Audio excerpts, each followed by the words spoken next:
Assalamu alaikum and good evening. Today is the 8th day of our reading this book. The book name is Choose Your WoW. This is by Scott W. Ambler and Mark Lyons.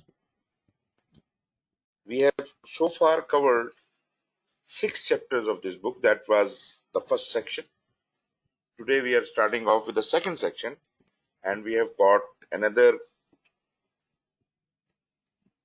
7 chapters here. Chapter 7 to chapter 13. So we will be starting with the chapter number 7, form team. So this is one process we are going to discuss in this. Key points in this chapter are: you will need to decide whether your new initiative can be given to an existing team, to evolve an existing team, or to create a new one. You will need to appropriately size a team and decide what type of work they are best suited for. How whole are your teams, and what is the strategy for accessing skills or responsibilities not held with the team? You should strive for that, and if not, then understand the cost. Your teaming strategies will vary based upon your enterprise realities such as outsourcing, distribution, and time zones. You should consider strategies for adequate training, mentoring, coaching, and obtaining access to stakeholders. Who is responsible for evolving the team? How will they do so? Getting back to the start of the chapter, the form team process goal shown in figure 7.1 provides options for how to build and eventually evolve our team. There are 2 reasons why this is important. First, we need people to get started. Although we expect the team to evolve over time, right now we need at least enough people to do the work involved with inception. Second, we make key decisions early on. During inception, we make important decisions around scope, development strategy, and schedule, among others. These are decisions that the team should make, as they will be responsible for executing on them. There are several reasons why this process goal is important. Number 1, there is a lot to consider when you are building an awesome team. Awesome teams are comprised of the right mix of people with the requisite skills, with an open and safe culture, collaborating and learning together, and enabled to do so by the organizational ecosystem in which they work. Number 2, we need to build an awesome team. We need to get started as soon as we can so that we can start inviting the right people to join the team as they become available. The mix of skills and collaborative style will evolve as we do so, and people will come in and out of the team as it evolves to meet the context of the situation that it faces. Number 3, people on the team and the way we work together will be primarily detriment of success. The first value of Agile Manifesto says says it best: individuals and interactions over processes and tools. Here is the figure for 7.1, the goal diagram for form teams.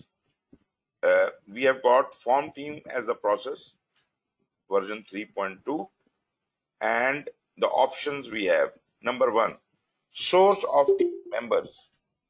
This is on a sliding scale from new to existing team, from another product to existing product team.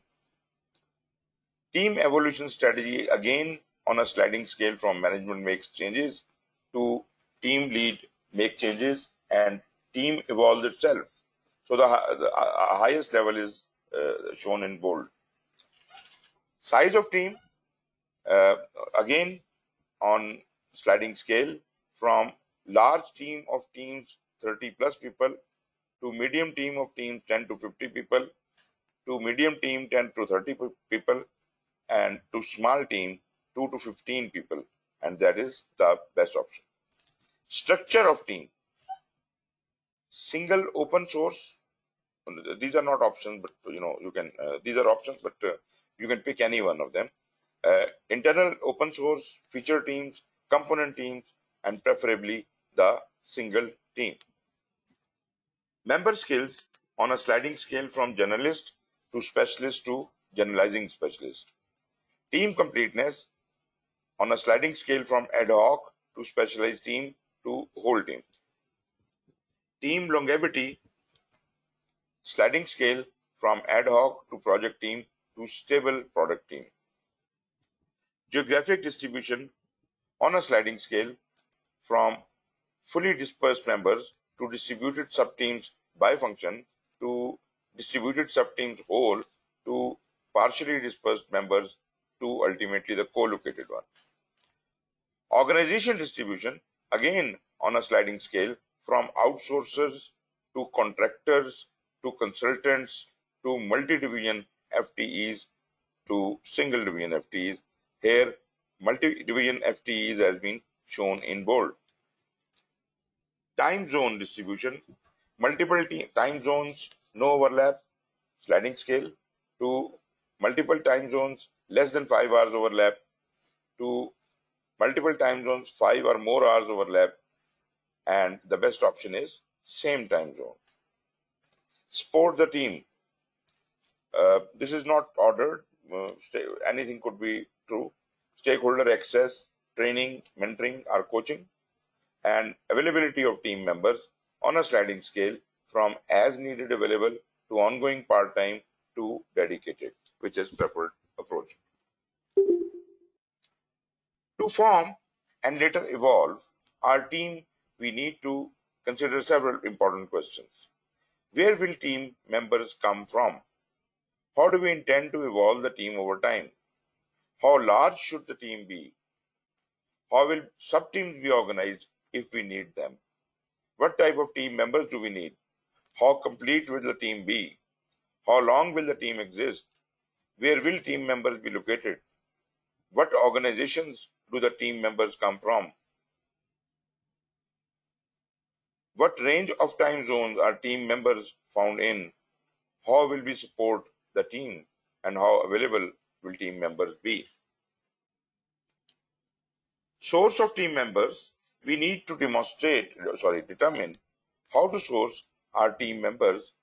Is work taken to an existing team or are team members selected for the work?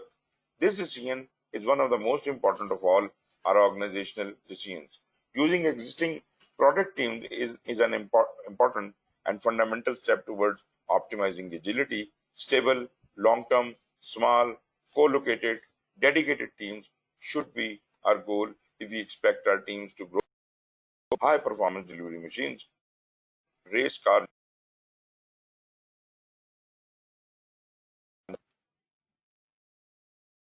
Here, all the options and their trade-offs are ordered.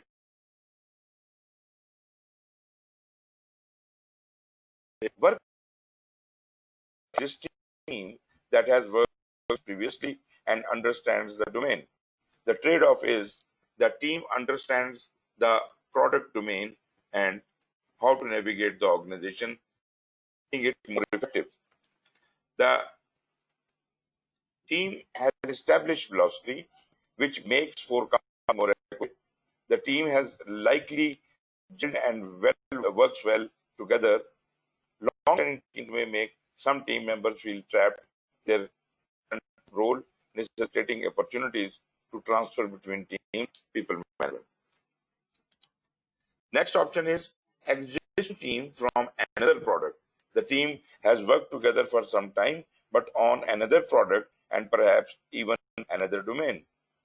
The team will likely perform better than a new team since they have a history of working together. Not having worked in a new domain introduces the risk of miscommunication between the stakeholders and the delivery team. The team may need to evolve to meet the demands of taking on new types of work. Third option, new. The team has been assembled for this initiative and may have not worked together before. This is a traditional matrix style of forming teams using a project approach rather than a release product approach. The team will take some time to form, storm, norm, and perform, resulting in having to work through trust issues, awkward collaboration, miscommunication, and often poor productivity and quality. Inconsistent but hopefully rising velocity will be an initial characteristic of a new team. This is the least effective choice as the effort to grow a high performance team is expensive and time consuming.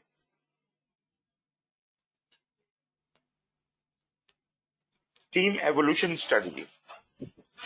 Team turnover, even within stable teams, will still occur over time. However, changing team members can be disruptive and can jeopardize our existing team dynamics. So, what do we have the options? We have team evolves itself, that is the chosen option. A manager may help to select candidates for a team, but the team has the opportunity to make the final selection of who joins the team. Trade-offs are teams are motivated to identify people who are the best fit. Teams are more likely to welcome new team members when they have a part in selecting them. May be challenging to get team consensus. Teams have to take time out for interviewing and selection. The other option is team lead makes changes. A manager might help with shortlisting, but the team lead makes the final selection. Works in an environment where the team trusts the team lead, to make a good selection. However, team dynamics are as important as domain knowledge, so the team should still have opportunity to vet the candidates. Third option is management makes changes. A manager allocates or assigns resources to the team. Management is unlikely to appreciate the existing team dynamics. Management may be motivated to place someone who is currently available rather than someone who is best fit for the role. So this is our first option. Next is size of team. The ideal situation is having small teams in a co-located workroom. Mark,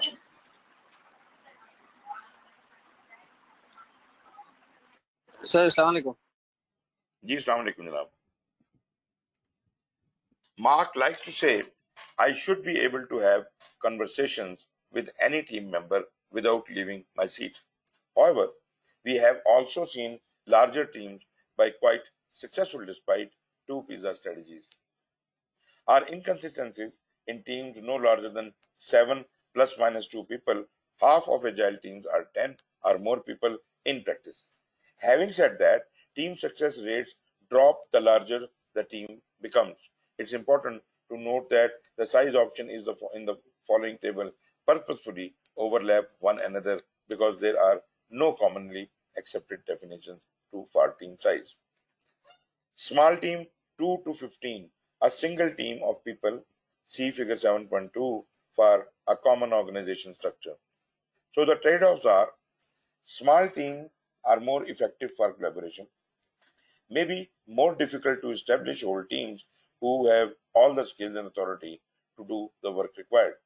Small teams are likely to have dependencies on external teams to do work for them, requiring handoffs that result in delays. Next option is medium team 10 to 30 people, a single team of people, see figure 7.3 for a common organization structure. Slightly larger team allows specialists such as UX designers, database, and other technical and business specialists to join the team and still have enough work to be fully utilized. Increased likelihood that the team can be a whole team. Team of this size are viable in practice, particularly when team members are near located. The team is allowed to grow into this size and the team is following a lean life cycle. Next option is medium team of teams 10 to 50 people.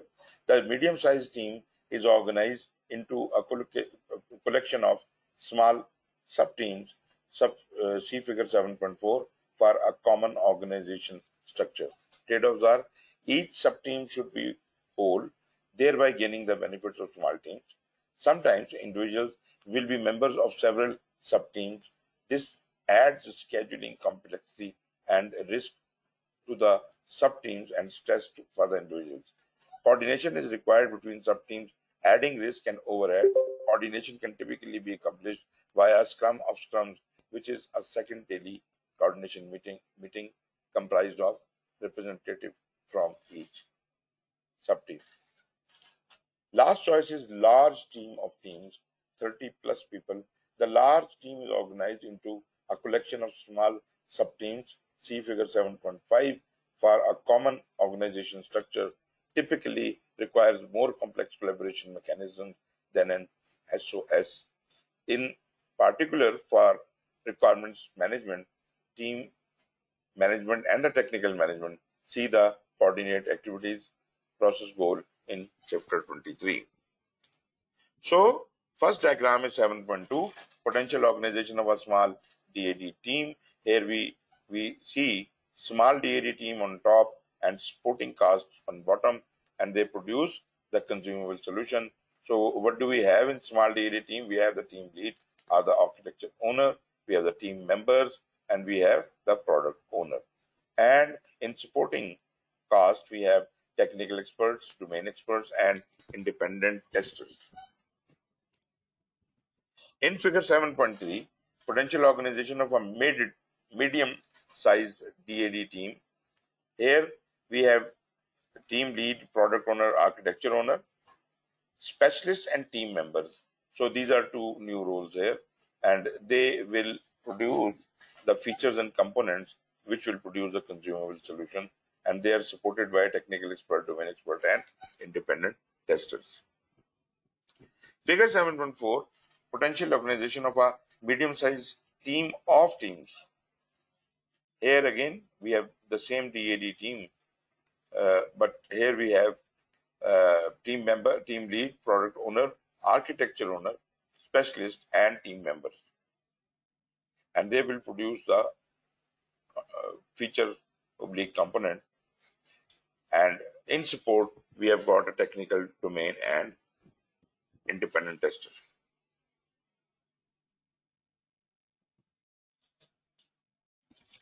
Figure 7.5, potential organization of a large team of teams. Here we have program manager coordinator, product coordination, product ownership, and architecture ownership. And then we have got team lead coming from the product organization, product owner coming from product ownership, architecture owner coming from architecture ownership. And in addition to that, we have specialists, we have team members, we have DAD sub teams, and they all deliver feature oblique component.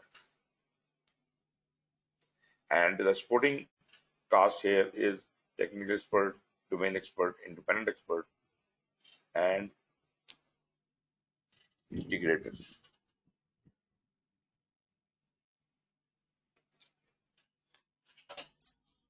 Next is the structure of the team.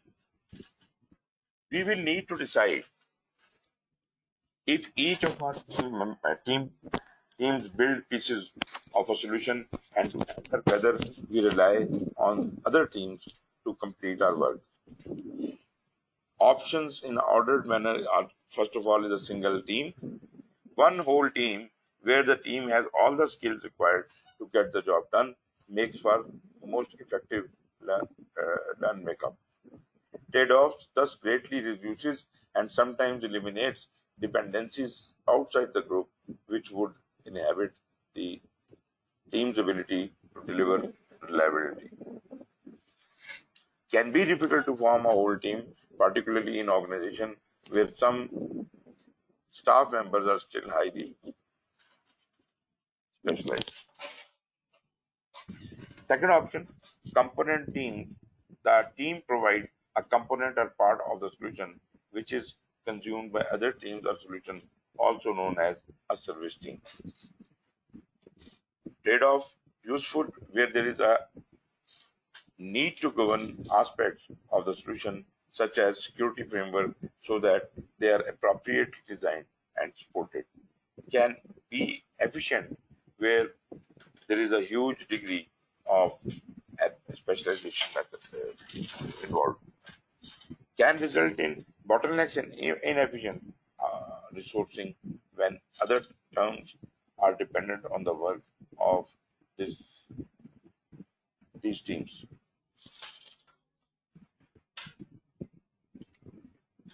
Feature teams. These whole teams are responsible for creating all aspects of each feature from top to bottom. Ideal is that the teams are not dependent on the individuals or other teams in order to deliver such parts feature of the solution. Can result in organizational technical debt if each team is doing their own thing. Can be insufficient if teams are not experts in some technical areas. There is a temptation to build everything from scratch if teams do not expect a consumer service ready by teams. Hopefully, our architecture owner will help to guide the team to work in an enterprise-wide manner and and avoid this mistake. Then internal open source, a component framework is developed using an open source strategy within an organization, for example, on our side of the firewall. Can be an effective way to encourage collective ownership of all organizational assets, not just within a team. This reduces business risk of some aspect of the situation being poorly understood and supported. Encourage reuse. Require expertise with open source development, very rare in practice, typically only applicable in large organizations with many team working on a common platform.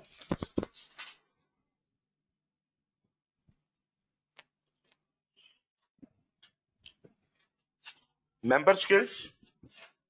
Do our team members each have specific skills and can only work within their specialty, or are they capable and comfortable with collaborating on work outside their specialty? Options in ordered form. Generalizing specialist. A generalizing specialist is skilled and experienced in one or more areas, also has general skills in other areas outside their specialty. A developer specialist who has also can help with testing and analysis, also known as T-skilled, E-skilled, com-space, shaped, or cross-functional people can speak. So trade-offs are being able to contribute in areas outside of one's specialty means that the team is more effective overall. A lower likelihood that work is delayed due to bottlenecks, waiting for a skilled team member to complete work, and requires people with a more reverse set of skills.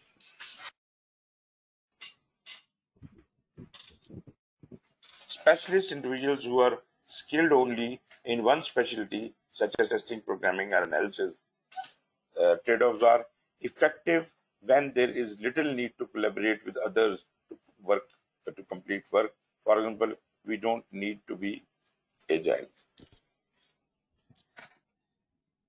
When work has to be completed by multiple specialized team members, the overall process tend to be slow and expensive, producing low levels of quality. Next is generalist, person who has general knowledge across multiple disciplines, but not expertise in anyone.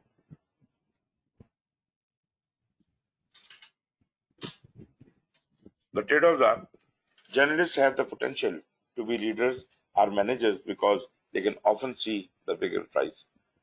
A team makeup solely generalist is ready due to able to produce a working solution due to lack of concrete skills. Team completeness. We should try to create a team that is complete in that it has all the skills, experience, the authority to get the job done. As you can see in the table below, there are several options for doing so. To determine whether a team has sufficient skills, a strategy that we have found effective is to first identify which process, goals, and the number of a team is responsible for addressing, and then using the great diagram to assess whether the team has sufficient skills, address each goal. Whole team. A team that has all the skills required to complete this word, a whole team is responsible for addressing all of the process goals applicable to the life cycle that they are following. Trade-offs are ideal in that the team is not dependent on others to get the work done. Dependencies dependencies create risk that the dependent work is not completed in a true manner, and that its quality may jeopardize to the team's own work. To be fed with okay, to be fed with two pizzas rule, a team should be small enough uh, to be fed with two pizzas.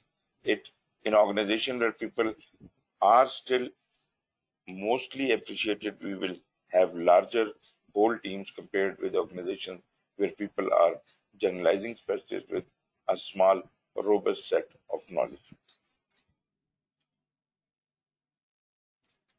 Let me have a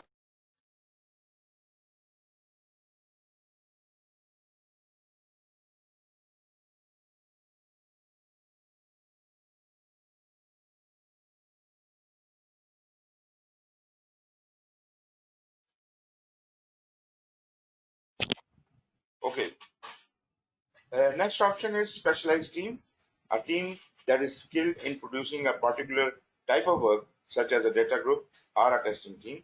A specialized team is responsible for addressing the subset of process goals and often a subset of decision points of some goals applicable to their specialty. For example, a testing team would be responsible for addressing developed test strategy, chapter 12, and a portion of accelerate value delivery, chapter 19. The trade-offs are useful in situations where the work is highly specialized. 4% of agile lean teams are specialized services teams.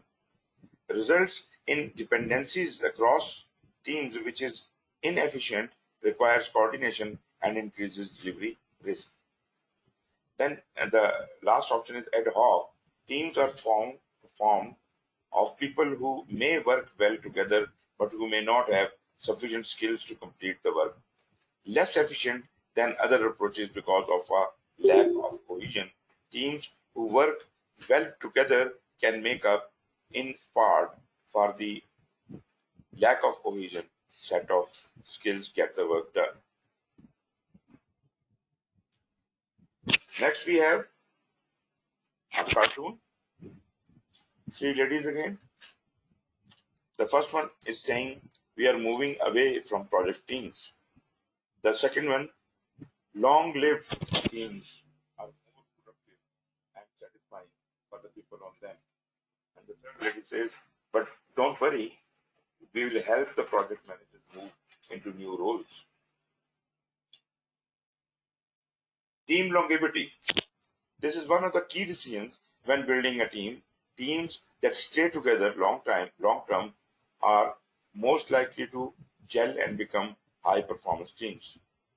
We are and they are ordered. First one is stable product team. The team stays together long term between releases with periodical rotation of team members from growth opportunities and knowledge sharing, also called a long-lived team. Trade-offs are stable teams are more likely to be trusting and highly collaborative.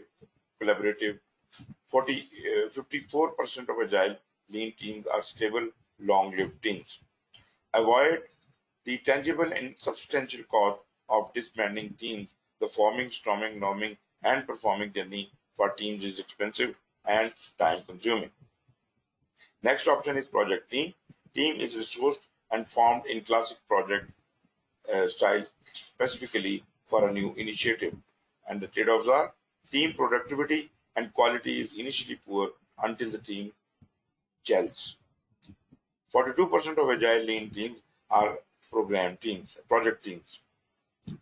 Potential for significant waste until the team optimizes the process that works for them. Last option is ad hoc, the group of people delivering work without well-defined boundaries, and the trade-offs are lack of commitment to the overall initiative that we should find in a team may be effective for ad hoc work. Then coming over to the geographic distribution, the most effective method of communication is face-to-face discussion around a shared sketching environment. As you can see in figure 7.6, the more geographic distance between people, the less able they are to adopt the most effective communication strategies, which increases the risk of misunderstandings among team members. Similarly, organization distribution and time zone distribution of team members described below may affect our ability to choose communication strategies. So here in this diagram, we are comparing communication strategies between people. So on a scale from least effective in communication effectiveness to most effective, and on we have the least effective is detailed documentation. Then, and all of this is when we are co-located, our geographically distance till video conferencing and persistence required till email. So, best one is on the top, face-to-face around shared sketching environment. Next level is face-to-face conversation. Third is video conferencing. Fourth is phone conversation. Fifth is email and online chat conversation. Then is a digital snapshot, overview documentation, audio recording, video recording, and detailed documentation.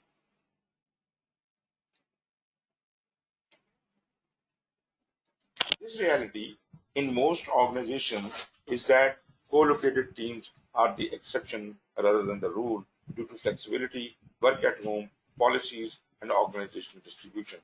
We have several options for geographic distribution of the team compared in the following table, which may be combined with a single team. When it's possible for team members to easily come together, perhaps dispersed members are within 1 to 2 hours driving distance. Then they should come in periodically to work face to face with the rest of the team. A common strategy that we have seen is to have certain days by office days. When everyone comes into the office to work together, the number of office days per week required to be effective will vary by team depending on how well the team has gelled and team's ability to communicate, collaborate remotely. We suggest that you start by experimenting with all allowing 1 day of remote work a week to see how that works. Then adjust based on your experience. Options: co-located team work is a common area. Trade-offs are most effective for collaboration. Most cost of creating common work area for each team can be a barrier. In many established organizations, there is a fear, at least initially, that work area will be too noisy and will not allow people to focus. And then we have, if teams are expected to evolve in size, there will be a need for a flexible, movable, well barrier strategy. Next is partially dispersed members. Some team members will work remotely from home or from another location. Less collaborative than being co-located, but always remote workers to focus on this work. Requires a virtual tooling such as group chat,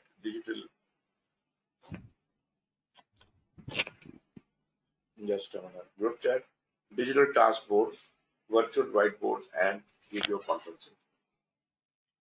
Then we have distributed subteams, whole teams, complete subteams where people are in two or more locations. Each subteam is whole with sufficient sales to produce their portion of the working solution. And the trade-offs are increases our ability to hire talented people given a large candidate pool. Difficult to coordinate work across team boundaries, but when the team are whole, the coordination required between teams is minimized. Make worse if there are time zone differences between teams. Try to source distributed teams in the same general line zone. The presence of coordinate activities, chapter 23, provides some strategies for sub-team collaboration. Next is distributed sub-teams by function. Sub-team squads where people are in FWO or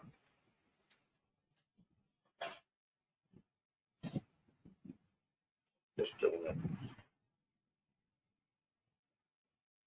If people are in two or more locations, one or more of the sub-teams is organized by job function. For example, a team is responsible just for testing, another just for requirement, elicitation, and so on. Trade-offs are increase our ability to hire talented people given a larger candidate pool.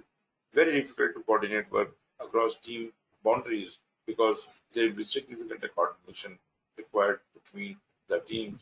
The configuration and coordination is often accomplished via detailed documentation or other forms of electronic communication. Coordination is made worse if there are time zone differences between teams. Try to source distributed teams in the same general time zone. The process goal coordinate activities, chapter 23, provides some strategies for sub-team collaboration. And the last one is fully dispersed members. Everyone works from a unique location. Virtual tooling is crucial for effective collaboration. After more difficult for the team to bond when not working together daily, consider bringing the team together radically to work through critical decisions and to bond. This is particularly crucial when the team is first formed.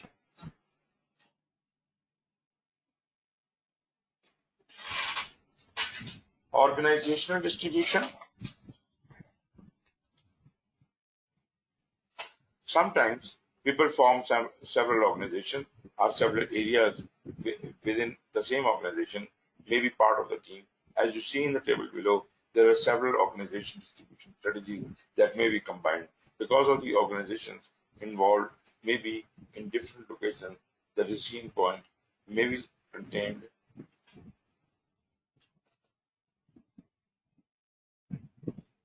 Okay. Option, ordered.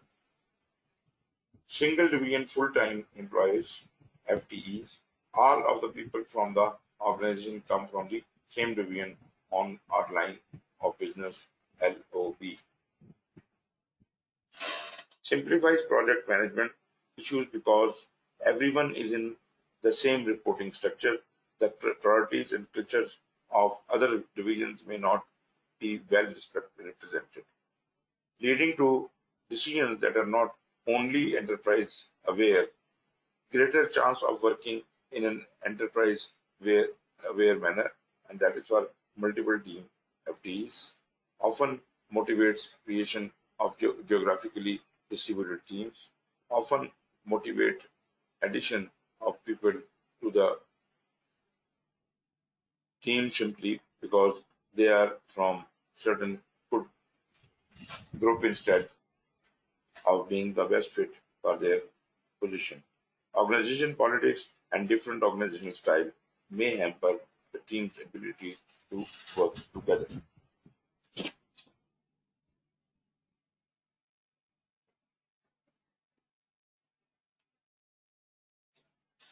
Third option is consultants. These are typically experts in a certain specialty who join the team for a short period of time. Consultants typically come from external organizations, although some may come from internal specialty groups such as data management,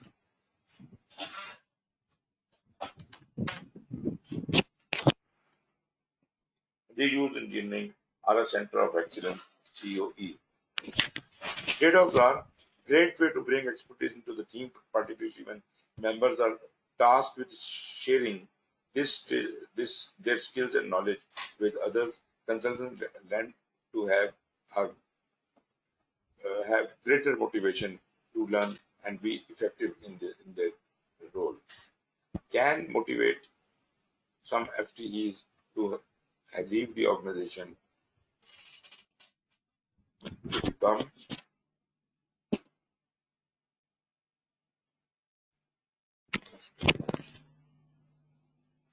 consultants. Can I tend to have great motivation to learn and be effective in their role, can motivate some FTEs to leave the organization to become consultants. Consultants and contractors often downplay long-term decisions around technical debt and sustainability because they won't be around to deal with the impact of these decisions. The organization may not be willing to pay for contractors or consultants to receive training or coaching. This one impact the ability to bring new knowledge and skills into the team. The organization may still uh, may need to find a way where the contractors have to be considered there the cost of the training will have. They aren't paid to be in in the training with the rest of the team. Regulations or policies may prevent the team from treating external consultants and contractors as full-time members. For example, they can't be involved to team celebration.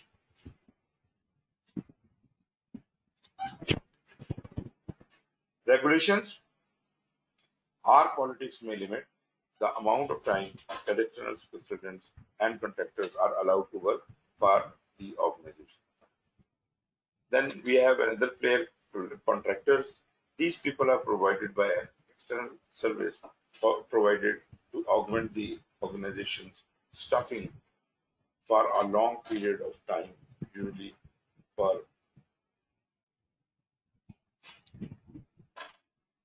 uh, for several months as years. Great way to bring expertise into the team, particularly when they are tasked with sharing their skills and knowledge with others. Great way to address short-term staffing shortages, particularly when the rise. It is clear plan to train FTE. FTE is no replace the subcontractor. See the concerns described for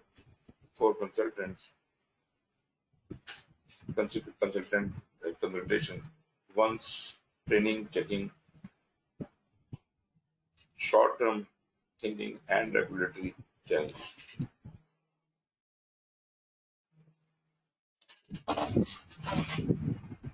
Outsourcers, some of the work, perhaps most of it, it is performed by people external to the organization, many of whom will be off-site and very likely paid lower wages. Number one, outsources are motivated very differently than the organization. They want to maximize their profit, and I uh, will act accordingly. Outsourcers are often required to work by the organization under a project-based approach, thereby injecting all the associated risk and ahead of project. See Chapter 6 for our discussion. Outsourcers are often not as motivated by the long-term concerns as they should be, particularly when there is the potential for follow-on work to fix problems after the current project is completed. Require the management team to adopt agile contracting and contract governance practitioners issues for the procurement process blade. Two areas with the mission is unlikely to be adapted and unlikely to even realize they need to be that adapted. Time zone distribution, time zone differences are more effectively differences in the common ranges of work hours what people at different locations can reduce our ability to communicate effectively. See figure 7.6, as you can see in the following slide, there was several options available. The options becoming less effective as the overlap in working hours shrinks. Some people will choose to shift their working hours to compensate, putting potential stresses on them and their families. Our advice is to share this time zone pain. Across locations, have everyone shift their working hours at some point, often rotating through all locations. Geographic distribution and time zone distribution are often closely corroborated.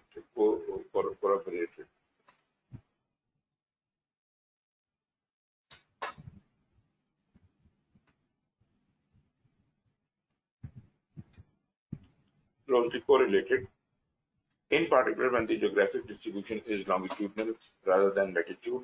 Having said that, latitude differences can cause time zone differences because of the differences in how daylight savings time work. Depending on the time of year, Toronto, Texas, Canada is either through either though Toronto is always due north of Sao Paulo.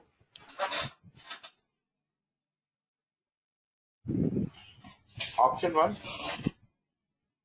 everyone works within the same time zone, although not necessarily the same location. That is same time zone. The people is able to the team is able to apply the new effective communication technique.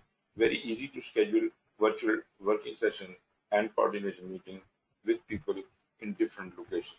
Even if you must and is not uh, near located, it may be firstly easy for people to get another phase.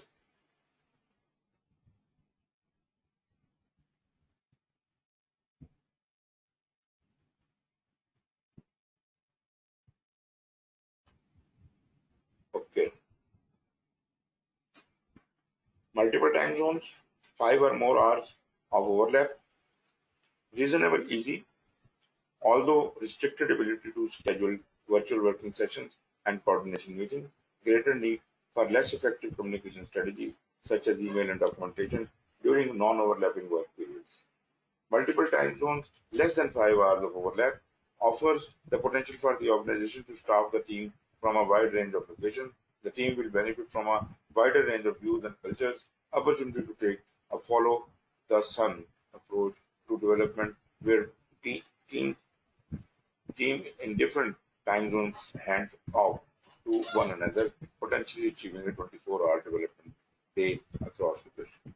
The team is forced to apply most ineffective communication strategies, thereby increasing cost and the risk of lower quality due to misunderstanding. Team morale is likely to be lower with lower motivation for individuals are contribute to the work.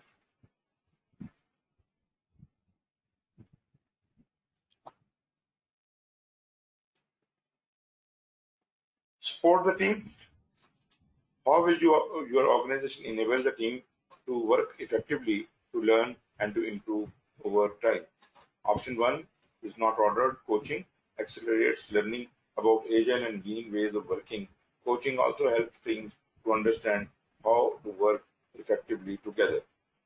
Trade-offs. Good coaching is like success assurance, so that our early critical agile pilots are successful. Typically require a minimum 3 month investment to reap the benefits. Good coaches can simultaneously coach multiple teams. That can be different to find good, experienced coaches among the multitude claiming to be agile coaches.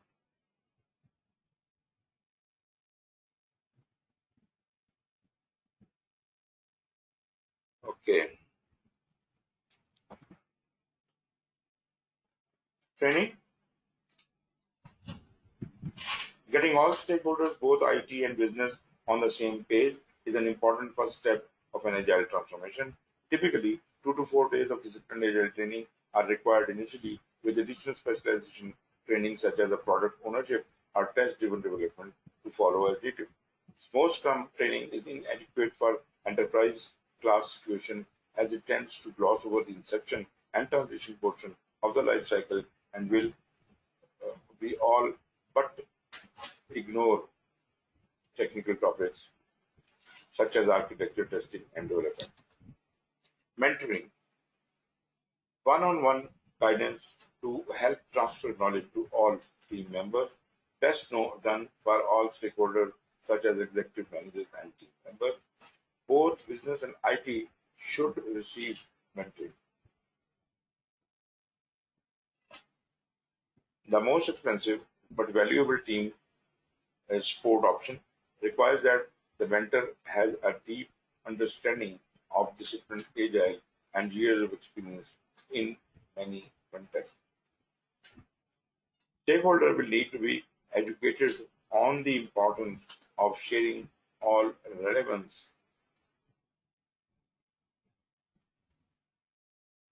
uh, in many contexts. Requires the mentor has a deep understanding of discipline, agile, and years of experience in many contexts. Stakeholder access to stakeholders is necessary to ensure that the team receives timely information and feedback. Stakeholders will need to be educated on the importance of sharing all relevant information and the impact of their decisions.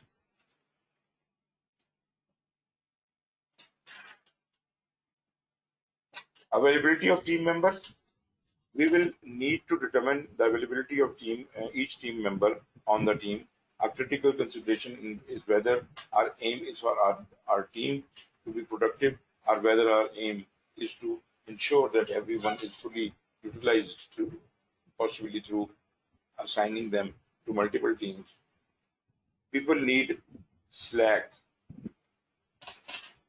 to have time to reflect, learn, and improve. Demarker. Dedicated team member is dedicated to work only on this team, very important for agile team so that they can focus on meeting their commitment. There is no hidden form of work when everyone is dedicated because stakeholders know what all team members are working on. Ongoing part-time, the team member is a part-time multiple teams. Context switching between teams has a tangible cost. Difficult for the team to make commitments. Waste is incurred for team members who need to attend multiple conferences and other meetings.